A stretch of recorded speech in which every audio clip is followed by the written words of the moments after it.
Welcome back. Now, in module number 5, we are going to explore the agriculture produce. So, when agriculture produce might show up,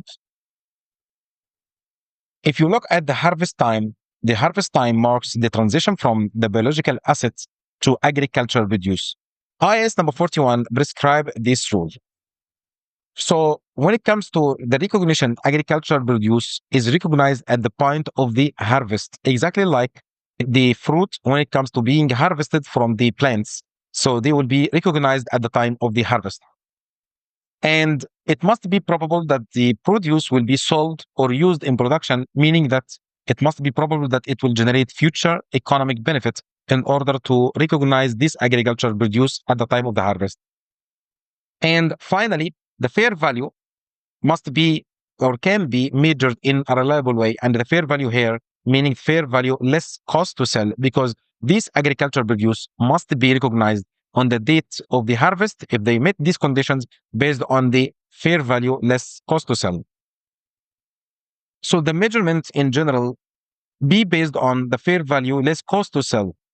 And in order to estimate this fair value, observable market prices are preferable, like commodity exchanges for grains, for example. And if no direct market exists, the fair value estimation techniques like valuation models are employed. So, for example, a wheat farm harvests 100 tons of wheat with the market price of $200 per ton. The estimated cost to sell is $10. So the measurement here for this harvested product or for this agricultural produce, that you have to multiply the number of tons that you produced times the fair value minus cost to sell. So the result will be $19,000. This is the measurement basis for the agricultural produce, which is wheat in our case at the time of the harvest.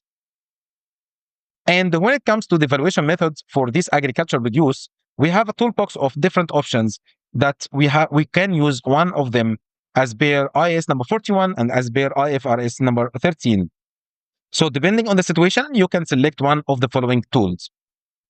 The first one is related to market prices. Whenever you have observable market data regarding the agricultural produce, and this is market prices are readily available, so you can use this as a measurement basis. Then you can depend on the future contracts for standardized produce. Locking in the future prices through contracts can be helpful also to understand the current fair value of your product.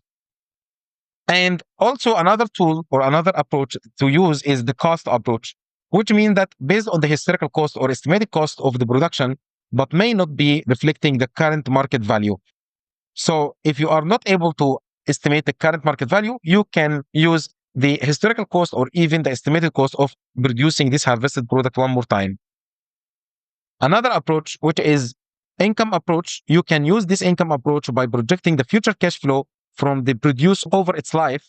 And this involves actually complex discounting calculations because you have to discount this future cash flow and calculate the present value.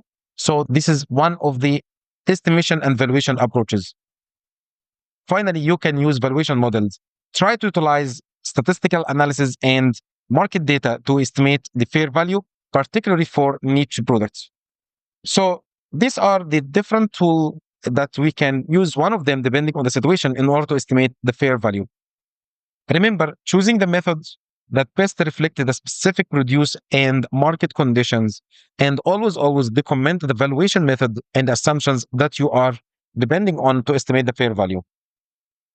If you have any further questions about agricultural produce or other aspects of IAS number 41, I'm always happy to help. Please post your comments or questions under any video and we'll be able to answer you at the soonest. See you in the next module, module number 6, where we are going to take a comprehensive example to account for agricultural produce and biological assets.